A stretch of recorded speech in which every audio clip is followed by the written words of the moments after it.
teman-teman sekalian, para pecinta kebenaran. Dalam kesempatan ini, saya akan bagikan pengetahuan kepada teman-teman sekalian tentang filsafat India. Judul materi yang akan saya bawakan adalah Brahmana sebagai sarana pencarian kebenaran, tinjauan filosofis menurut perspektif filsafat India. Kita mengawalinya dengan pengantar singkat. Diskusi mengenai manusia tidak akan pernah ada habisnya. Alasan mendasar, manusia memiliki kedudukan spesial dibandingkan dengan makhluk hidup lainnya. Manusia memiliki nalar yang membuatnya mampu berpikir rasional dan akhirnya mendorongnya untuk mencari dan menemukan kebenaran. Filsafat India memiliki cara atau sistem untuk mencari dan menemukan kebenaran. Cara atau sistem itu disebut Brahmana. Fokus utama Brahmana adalah bagaimana pengetahuan yang benar dapat diperoleh, bagaimana seseorang mengetahui, dan sejauh mana pengetahuan yang berkaitan dengan seseorang atau sesuatu dapat diperoleh.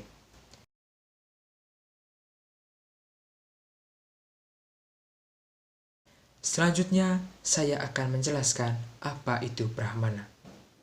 Brahmana merupakan teori pengetahuan atau cara untuk mendapatkan kebenaran dalam sistem filsafat India. Dalam Brahmana, terdapat 6 sistem yang menguraikan dan menjelaskan cara untuk mendapatkan kebenaran. Pertama, pratyaksa atau persepsi. Lazimnya disebut pengamatan langsung melalui kontak panca indera. Ada 2 bentuk pratyaksa, yaitu laukika dan alaukika. Laukika merupakan pengenalan yang tidak salah yang dihasilkan oleh hubungan organ-organ indera dengan objek.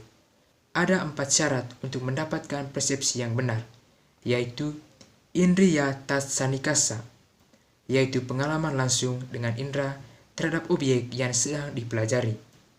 Yang kedua, avyapadesa atau non-verbal, yakni persepsi yang benar yang bukan menurut kata orang, cendekiawan kuno, yang mana organ indera mengandalkan penerimaan atau penolakan persepsi seseorang. Yang ketiga, avyabhihara atau tidak melantur, yaitu persepsi yang benar tidak berubah-ubah atau merupakan penipuan karena organ indera atau sarana observasi yang merosot dan rusak. Yang ketiga, vyavasatmaka atau definitif, yakni persepsi benar yang mengesampingkan penilaian atau keraguan karena ketidakmampuan seseorang memerhatikan detail atau mencampur adukan kesimpulan dengan observasi, di mana hanya mau mengobservasi menurut kemauan atau keinginan semata, dan sebaliknya, mengabaikan observasi yang bertolak belakang dengan kemauannya. Yang kedua, alaukika, merupakan pengenalan yang tidak salah, yang didapatkan tanpa melalui indera. Ada 3 macam alaukika. Pertama, yogaja atau intuisi. Pengetahuan yang diperoleh terhadap semua objek di masa lampau, sekarang, dan masa depan. Pengetahuan ini bersifat melampaui indera dan supra-relasional. Karena itu, pengetahuan ini hanya dimiliki kaum yogi melalui kekuatan meditasi. Kedua, samanya laksana pratyaksa. Bentuk ini semacam induksi dari hal khusus ke hal umum. Ketiga, janana laksana pratyaksa, merupakan bentuk persepsi dari proses terdahulu dan kondisi sebelumnya tentang topik studi dengan memperhatikan kondisi saat ini. Pengenalan diperoleh melalui ingatan terhadap apa yang sudah pernah diketahui melalui asosiasi. Misalnya, batu itu keras, kapas itu ringan, dan seterusnya. Yang kedua, anumana, merupakan pengetahuan yang didapat setelah persepsi dengan cara menarik kesimpulan berdasarkan analisis proses sebelumnya sehingga dapat mengenali objek secara pasti dan benar.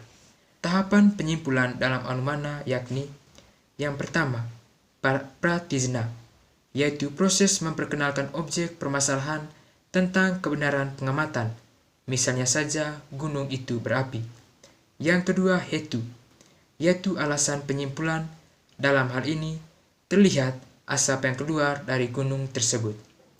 Yang ketiga, udaharana, yaitu proses menghubungkan dengan aturan umum tentang suatu masalah, yang dalam hal ini adalah bahwa segala yang merasap tentu ada apinya. Yang keempat, upanaya, yaitu pemakaian aturan umum itu pada kenyataan yang dilihat, yaitu bahwa jelas gunung itu berapi. Yang kelima, nigamana, berupa penyimpulan yang benar dan pasti dari seluruh proses sebelumnya dengan menyatakan bahwa gunung tersebut berapi. Yang ketiga, upamana, disebut perbandingan dan analogi. Hal yang dilakukan adalah dengan membandingkan kesamaan-kesamaan yang mungkin terjadi atau terdapat di dalam objek yang diamati oleh yang sudah ada atau pernah diketahui. Yang keempat, sabda. Sabda memaksudkan kebenaran yang bergantung pada kesaksian. Seseorang harus menggantungkan diri pada orang lain agar dengan cepat memperoleh dan selanjutnya membagikannya demi memperkaya kehidupan satu sama lain. Ada dua macam kesaksian. Yang pertama, laukika sabda, yaitu bentuk kesaksian yang berasal dari orang yang dapat dipercaya dan kesaksiannya dapat diterima menurut logika atau akal sehat, seperti kesaksian dari sejumlah ahli dalam bidang tertentu. Yang kedua, waidika sabda, yaitu bentuk kesaksian yang didasarkan pada naskah-naskah suci Veda Shruti, yang merupakan sabda Brahman dan tidak mungkin salah. Yang kelima, artapati, merupakan bentuk pramana di mana pengetahuan diperoleh melalui anggapan atau persangkaan. Artapati mengakui bahwa tidak semua informasi dapat diakses secara langsung, sehingga mesti menggunakan konsep praduga atau anggapan sebagai salah satu metode untuk memperoleh wawasan atau pengetahuan yang benar. Yang keenam, Anupalabdhi, merupakan sistem yang diajarkan oleh Kumarila Bhatta dan tidak termasuk di antara cara dari Prabhakara. Anupalabdhi memaksudkan ketidakadaan. Orang memiliki pengetahuan karena ketidakadaan atau anuparabdhi, dan ketidakadaan itu memang tidak dapat diamati. Selanjutnya saya akan menjelaskan Brahmana sebagai sarana pencarian kebenaran. Penemuan akan sebuah kebenaran merupakan tujuan hakiki dari semua filsafat. Tujuannya adalah untuk meminimalisasi tingkat kekeliruan dalam ilmu pengetahuan. Namun perkara untuk mencari dan menemukan kebenaran bukanlah suatu hal mudah. Pencarian akan kebenaran juga membutuhkan suatu sistem yang secara khusus mencari dan menganalisis kebenaran tersebut. Dalam filsafat India, 6 sistem atau cara atau yang disebut Brahmana merupakan sarana untuk menemukan kebenaran, sebagaimana yang telah saya jelaskan sebelumnya.